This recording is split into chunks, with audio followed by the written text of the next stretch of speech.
Hi everyone. So yeah, I'm my name's Jack Shaw. I'm the district manager for the UK and Scandinavia in Regenesis and the colloidal remediation technologies lead for here in Europe. And today the focus of this talk will be the use of PetroFix as a subsurface pre-treatment. So it's a little different to the other two webinars that we've given before, where we walk through familiar remediation scenarios where we're looking to use a technology to reduce the environmental risk of petroleum hydrocarbons that have already entered the environment. Instead, here, what we're looking to do is use that same technology to mitigate against future losses of petroleum hydrocarbons and therefore mitigate against any impact to the wider environment. So it's a bit different. So as an outline, what we're going to do is introduce this concept of preventative pre-treatment and how PetroFix can be used as a proactive risk mitigation tool. For those of you that have tuned into the previous two webinars, there will be a little bit of repetition. So I'll introduce what this product is and how it works and the remediation treatment mechanisms behind it. And then we're going to walk through a series of application scenarios where the application has been preventative. And we'll use a series of case studies to highlight that. Finally, we will wrap up with conclusions. And as Amanda said, really the focus of this webinar series is to promote more of a discussion towards the end. So shorter upfront webinar presentation and then a longer Q&A session afterwards. So this concept of proactive remediation, where you assess the risk and then act proactively. So the use and storage and management of petroleum hydrocarbons on a site has inherent environmental risks. Even new infrastructure leak, we see this fairly often. We see relatively new petrol filling stations that have been installed in the last 10, 15 years, where there is still some contamination in the subsurface due to an ongoing leak rather than a sudden loss. Often it is that, often as well, particularly on petrol filling stations and other complex active sites, is that utility corridors have a bigger influence on how that contamination is distributed in the subsurface than the geology itself. Petrol filling stations often are littered with these underground services, and those services act as conduits, as man-made flux zones that dictate how that contamination moves in the shallow subsurface and then ultimately in the wider environment. They're often also the problem after the underground storage tanks have been removed. So the source of that contamination could have been removed. However, you have this secondary source of contamination that is sitting in these utility corridors. Now that might be feed lines to fuel pumps, or it could even be drainage or water mains. So these are really important.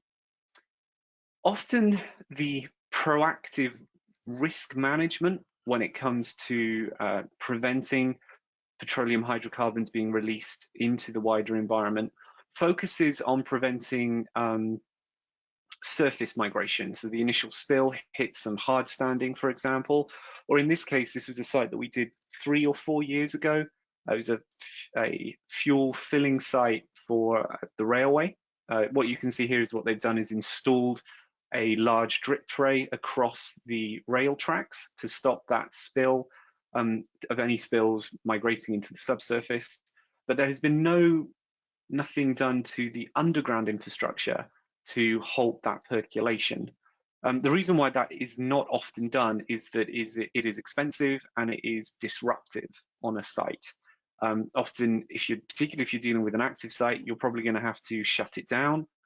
You're going to have to break ground. You're going to have to dig out and remove that underground infrastructure and replace it with something new. Also, when we're assessing risk, is where is most of the mass found when a leak occurs? Now, for those of you that are very familiar with investigating fuel distribution terminals or petrol filling stations, you know that most of it is in the underground storage tank bedding. When you go to pull that tank, so those of you that work in the remediation side of the industry, is often most of your hazardous waste is going to be confined to in and around that tank base. When it's an above ground storage tank, you see it at the surface. But as I said before, these service corridors, these utility corridors, are very important as well, often because they are packed with more permeable, with a more permeable fill, such as crushed concrete or 6F2, that can then act as these flux zones, and of course the actual filling point as well. So with these hydrocarbon sites, you have a series of inherent problems. So you have leaks that can that release hydrocarbons into the subsurface. Often it's a chronic problem. It's done over a long period of time. That can then lead to issues if you're looking to sell that site with regards to liability transfer, or if you are looking to take on a site, if you're looking to take on a lease, how do you then mitigate against the future risks of subsurface contamination through underground infrastructure? So there's issues negotiating a lease.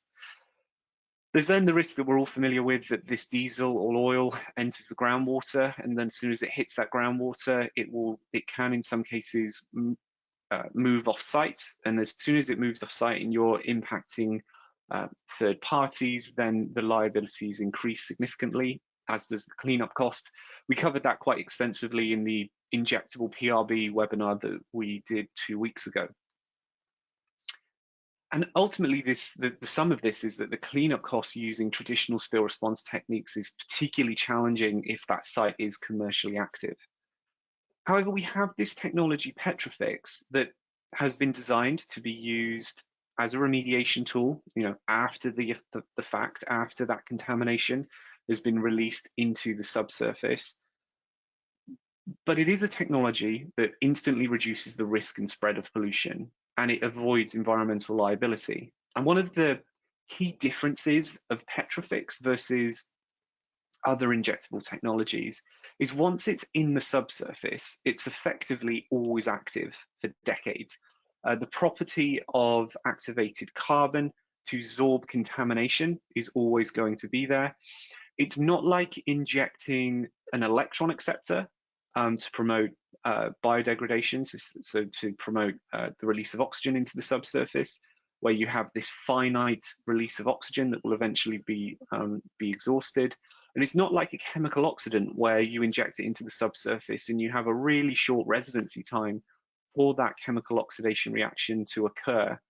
Once PetroFix is in the subsurface, it's effectively always on. It's always going to be able to absorb organic contaminants in the subsurface. One of the benefits of it is that it is a liquid technology, so it's easy to handle on site. It's very easy to inject, and it's also very easy to spray into the base of excavations or pour into tank bedding. It's also non-hazardous, so it's compatible with all underground infrastructure, and it can actually be used instead of water. You could use PetroFix as a reagent to mix into the tank bedding to promote sorption as well. So the idea of using this technology, and this is just an example from the US, is say you've excavated and removed an old UST, you've removed as much of that contamination as possible from the base and sides of the excavation.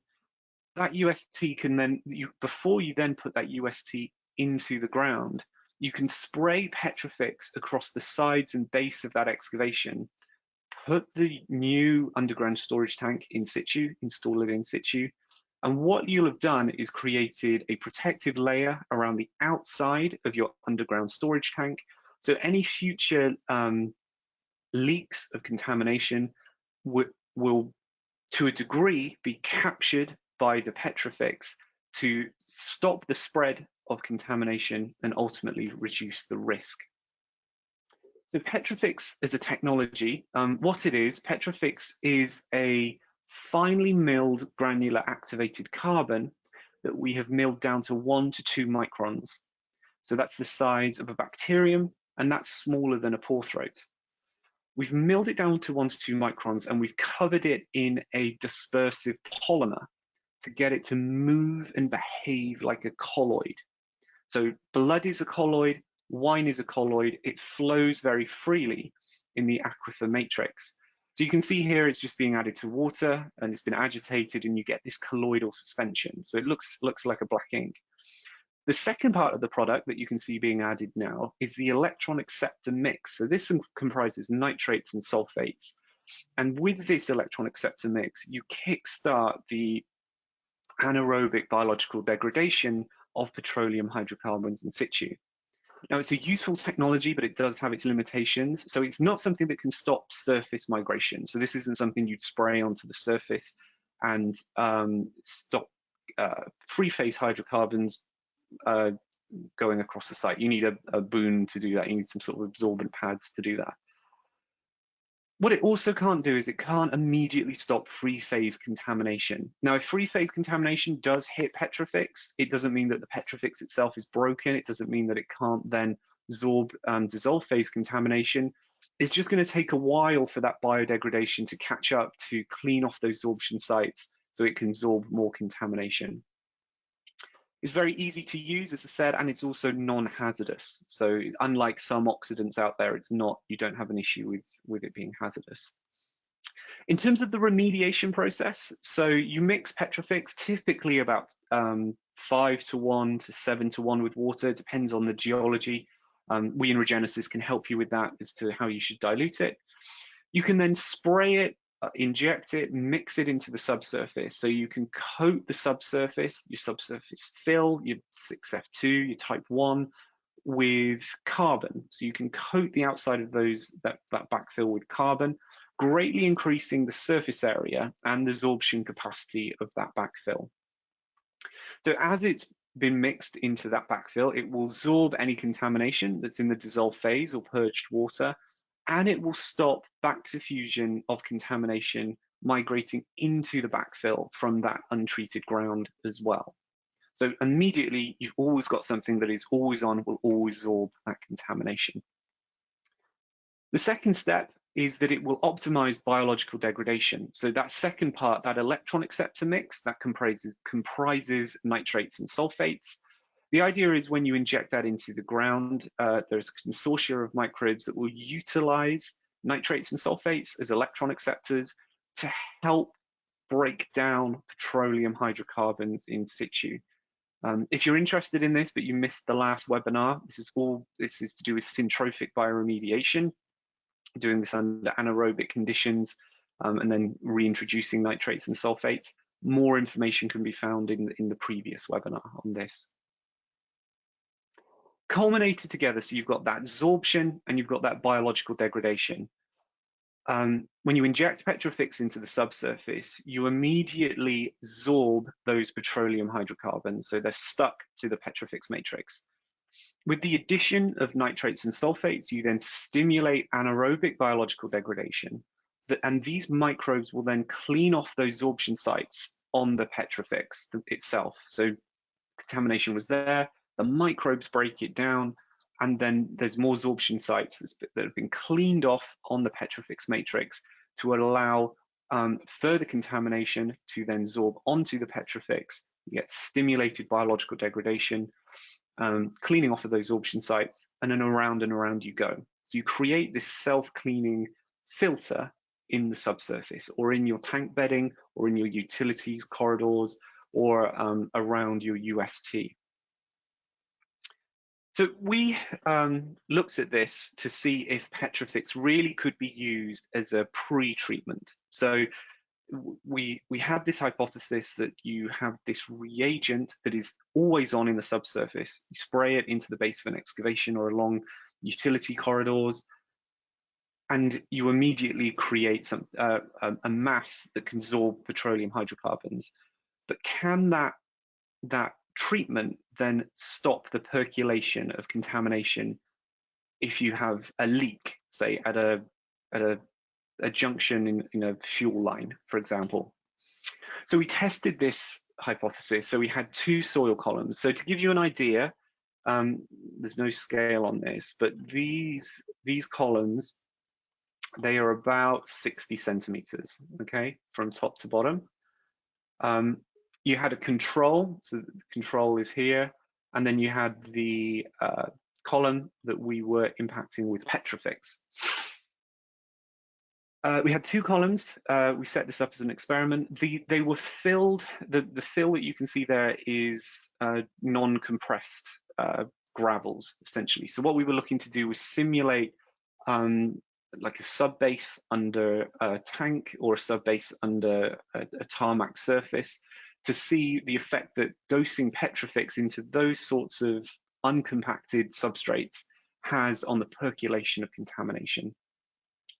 So we had the treated column, so that was dosed with 30 grams of PetroFix solution.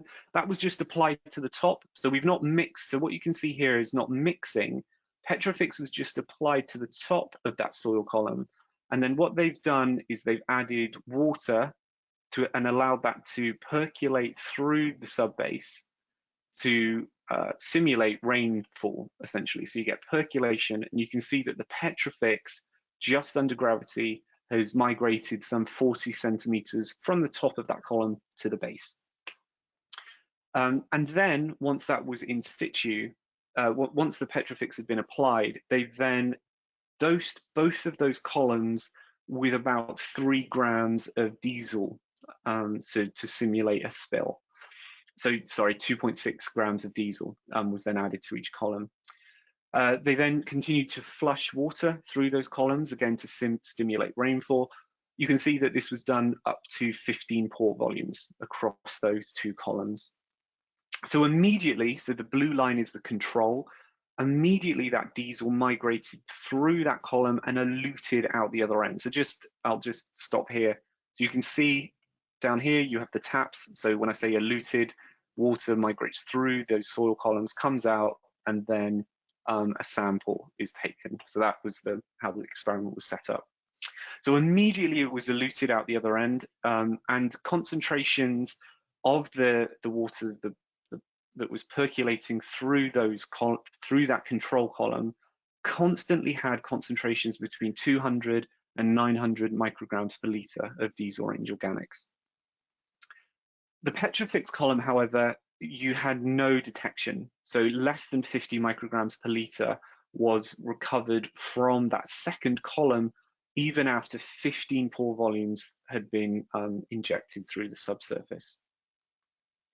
So the conclusion of this study was that PetroFix demonstrated the ability to prevent the downward migration of diesel range organics when a spill, when diesel range organics is spilled into the subsurface, when it has been applied topically. So why that's important, PetroFix, if we were using this in situ, we'd inject it into the subsurface.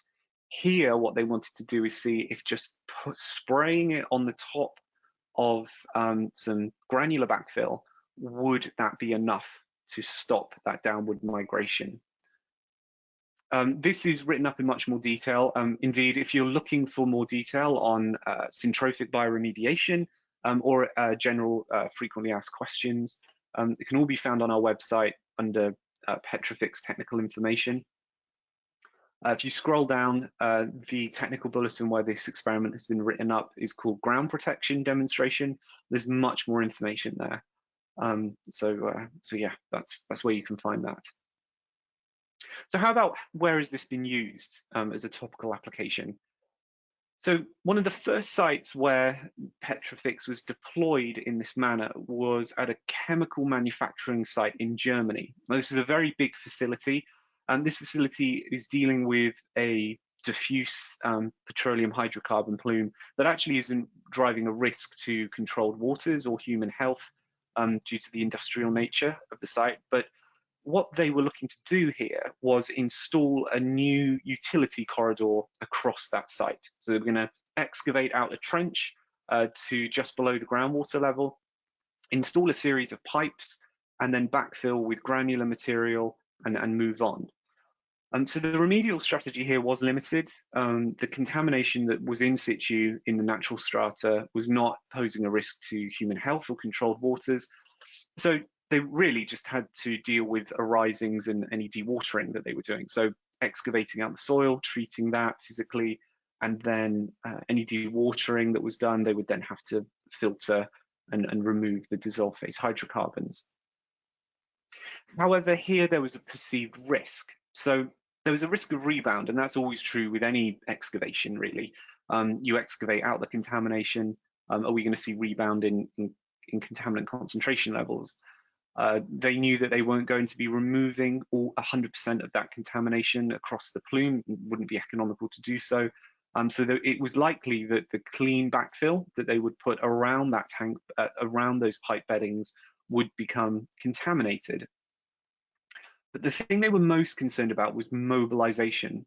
So we were talking before at the beginning of this presentation about how on petrol filling stations, utility corridors can act as man-made flux zones. Here they were installing a really long trench across this site that would create this man-made flux zone and actually take a contaminant problem that, you know, seemingly had no risk and then potentially cause one. So the idea was to spray PetroFix into the base of this tank bedding. So you can see here, this was the PetroFix being sprayed. It's not a very pretty picture, but the idea is to cover it, the excavation, with PetroFix, including the base as well, to prevent contamination of the granular backfill and to stop infiltration and spreading of contaminated groundwater in that pipe bedding. So essentially what was going on here, so this this red fading represents the contamination. The trench was excavated. To do this, they had to dewater they had to reduce the groundwater levels. PetroFix was then applied to the basin sides of that excavation to stop contamination migrating into that trench, so that when the dewatering exercise stopped, the backfill and that tank bedding, the pipe bedding rather, was protected from further infiltration of contamination. Another case study, so this is closer to regular remediation. Here it was a petrol filling station where there was known contamination in and around the tank base, but they weren't able to excavate and remove the tanks. This was due to rebound of contamination from outside of this excavation area. So here, what they did is they flooded this tank base with PetroFix across 12 different injection wells. You can see here, whoop, I lost my thing. Sorry. Yeah, IW. Those are your injection wells. And it should be noted that these injections were done entirely under gravity. Normally, we would recommend that if you are applying any technologies, that you should try and inject it under pressure. Here, it was just infiltrated under gravity. So they used about 180 kilos of PetroFix, fairly dilute with 17,000 litres of water. The total area that they were treating here was around 280 square metres. These are the results before. So you can see you had dissolved phase BTEX primarily, some MTBE, pretty high concentrations of petroleum hydrocarbons there. And the results afterwards, you can see that concentrations were all reduced below, on this site, what was considered the tier 1 risk-based screening values. So in conclusion, the idea of pre-treatment, so the use of PetroFix to be injected and flooded down service lines. This is something actually done in the spill response industry. I've had a number of clients use that on sites where they're looking to protect utilities under a house. So it's been fired down utility corridors, or the pre-treatment of a UST ensures that any leak of contamination is captured to a degree and the risk mitigated against. As a technology, it's very easy to apply. So it's a liquid technology, so it can be easily applied and flooded to utility corridors or tank bedding, as we saw, and even tank bedding whilst it's in situ, as we saw in the American example. It's non-hazardous and it can be co-mixed with water. And once in situ, it will last for decades. So you've essentially got a product that is always on once it's applied into the subsurface. It can reduce reactive remedial costs, and it can distribute well in situ. So that's everything for this one. Thank you for listening. We kept that under 25 minutes this time. Amanda, I don't know if any questions have come in, and yeah, be happy to answer them. Great, thank you, Jack. Yes, I've got a couple of questions here, but I just also want to say if a question pops into your head now, you can still ask it. I'll try and keep my eye on the questions as we go through. Right, so let's have a look. Yeah, first question is, are there any materials which PetroFix will degrade? No, so you don't have to. You can all utility corridors, so plastic pipes, cables, even foundations, concrete. It's all compatible with PetroFix. So there isn't a material that will degrade. It's not a. We're not looking for an aggressive chemical reaction. So yeah, it's just sorption. It's activated carbon, and you have a soluble electron acceptor that once it gets that bioremediation going, is quickly used up. So yeah, you don't have to worry about degradation. Okay, great. I've got a question. Yeah, oops. Yeah, what happens if PetroFix encounters NAPL? Can it stop it? So it can't stop free phase contamination, though measurable NAPL was added to that soil column where we did the proof of concept in the lab. But what I would say is, if it does encounter, a lot of hydrocarbon mass, if it impacts the PetroFix, it doesn't mean that the PetroFix itself is broken. It can't resorb and degrade contamination. It's just going to take a while for the bioelement of the it's just going to take a while for the bioelement to catch up and clean off those sorption sites. And this is probably similar. I've just noticed a question come in. Is there a saturation point of the PetroFix? Is that kind of what you've answered now? Or yeah, there would be a saturation, but then there'd be a lag time between cleaning off that saturation and then the bio happening. But yes, there would be, and we can, on a particular site, we can advise them about that. Okay. Could it be washed out in the pipe bedding due to the coarse backfill? Is a question here. We wouldn't expect it to. We wouldn't expect it to get washed out in the pipe bedding. It would absorb onto all of the fines and then the natural strata. So we wouldn't expect it to see it getting washed out. It may settle a little bit on the base of that excavation, but it shouldn't completely disappear. No. Okay. And how can you verify you have a good dose throughout the pipe bedding? So you can. PetroFix is sort of like its own tracer, so it does stain everything black. So we can provide you with test kits if that pipe bedding is into groundwater, where you could look at it and see what kind of dose you've got. Otherwise, if you can see that you've got black liquid, say you're injecting at one point and it's coming out the other end, if you've got black liquid coming out the other end, then it's a pretty good indication that you've distributed it through that utility corridor. Okay. Right. What thickness can be achieved on vertical excavation faces? So in terms of percolation, so it's applied on the vertical, we'd probably expect it to migrate in on the vertical sides, so not the base, maybe 10-ish centimeters. It's really downward percolation where you'd see, I think we saw 40 in the case of on the bench scale test that we did. If you need it to go further, then you could do direct push injection around the edge of that excavation, or even mechanical mixing would help it percolate into the sides of that excavation. But yeah, it's not going to move particularly far. It's going to be governed by gravity more than anything. Right.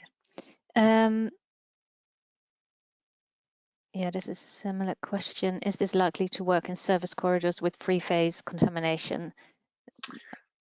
No, yeah, we wouldn't. If you've already got free-phase contamination there, like pools of product, then we wouldn't recommend that. You would want to try and recover as much of that contamination as possible. I've been very careful not to use the word spill or subsurface spill here, because I think if you have a sudden loss, then PetroFix isn't going to stop it. Really, what you're looking for is a slow, chronic loss, and then, as was demonstrated in that bench scale test, it could help stop the spread and reduce the risk of petroleum hydrocarbons entering the wider environment. Okay. Right, some questions about backfill. I'll try to combine them. How far does it travel in backfill? I think you mentioned that already a little bit as well.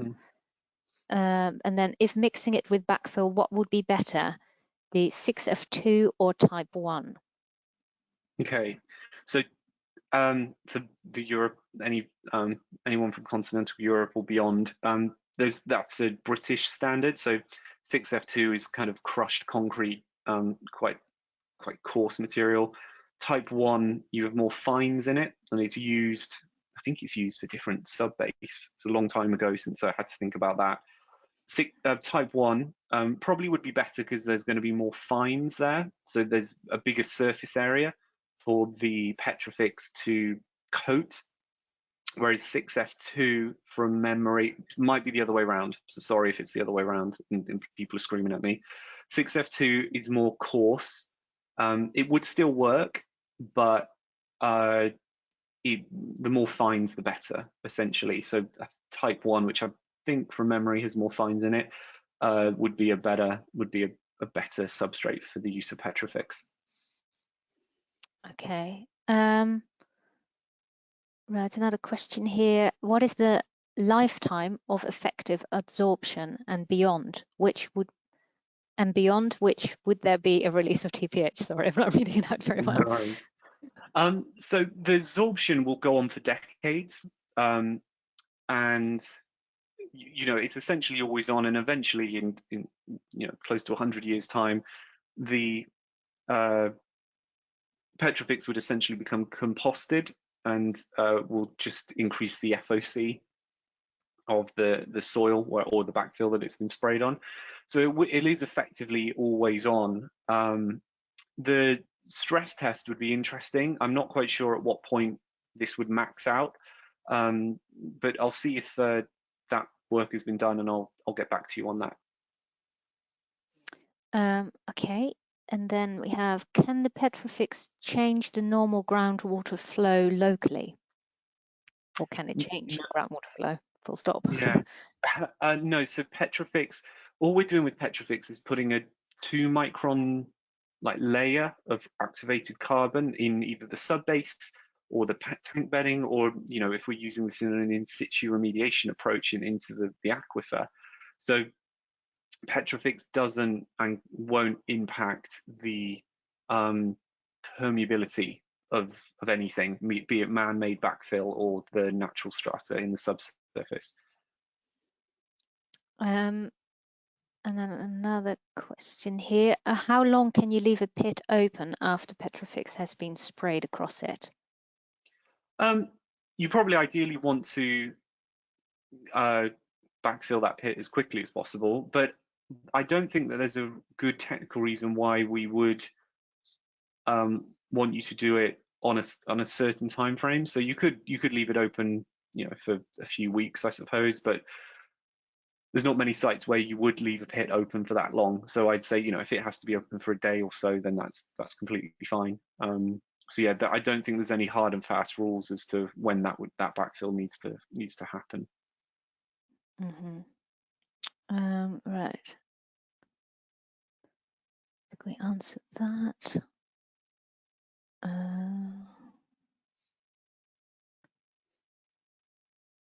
I answer that? Sorry. Yeah, does the excavation have to be dewatered before you can apply it? Apply the Um, PetroFix? yeah, no, it doesn't. It is probably easier to dewater it, just to make sure that you've kind of got an even coating as possible in the base of the excavation. Um, but no, it's not a prerequisite. It just might, from a logistics practical point of view, be easier to dewater it.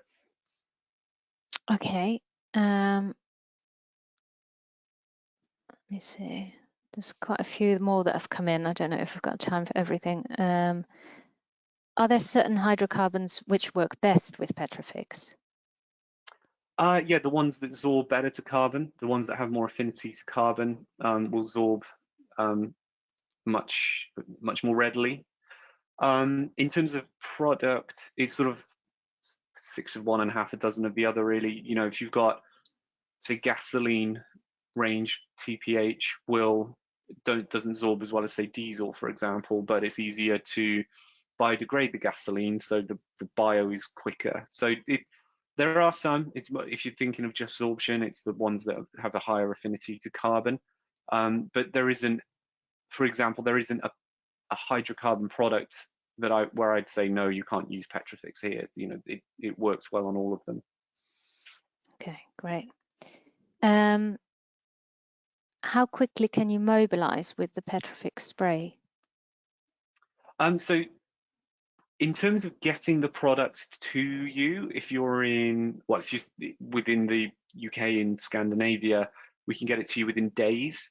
So we manufacture Petrofix in the US, but we have a series of warehouses across Europe with all of our technologies in. So in the UK, we can get it to you within the 2 to 3 working days. It might be a little bit longer on the continent, though we do have warehouses across the continent as well. So yeah, we can get it to you, within a week, I would think, for sure. Great. And I'm not sure if, is it a service we provide as well as part of our RS, But or? we could provide it as a service, um, but the excuse me, the lead-in time for that would be longer because that's down to availability of people. But the availability of product is very rapid. If you need us to come to site to do these injection works, then we can absolutely do that. It's just that you might be looking at a 4 to 6 week lead time, depending on how busy we are, to do that application. But yeah, if you want us on site to do the application, we're completely set up to do so. We have people whose job it is to inject and apply our technology sort of all over Europe and the US. So yeah, if you want us to do the application works, we can absolutely do that for you. Okay. I think this was a question I missed earlier. Were any of the lab scale experiments carried out under pressure rather than just gravity feed? I believe it was just gravity fed because that would simulate what we would expect to see in a topical application. Yeah, so it was just done under gravity fed rather than pressure.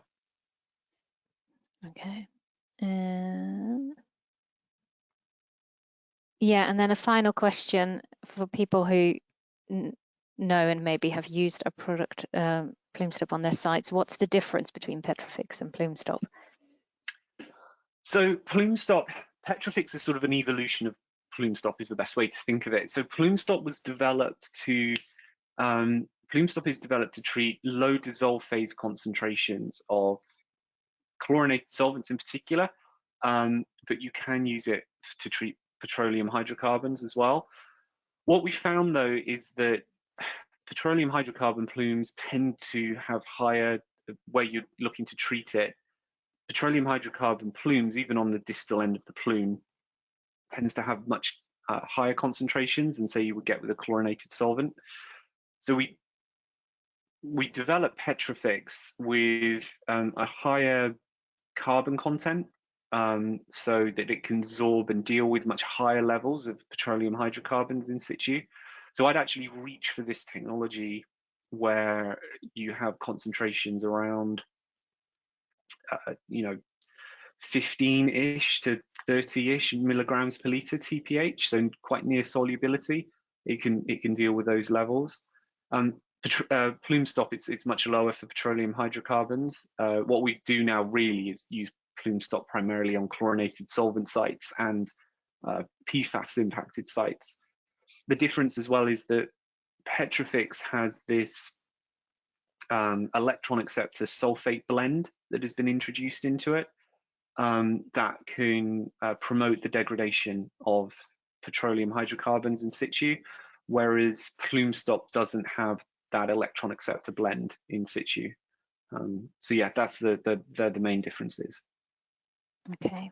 Oh, Great. and plume stop we apply as a service. PetroFix anybody can inject. So that's another difference as well.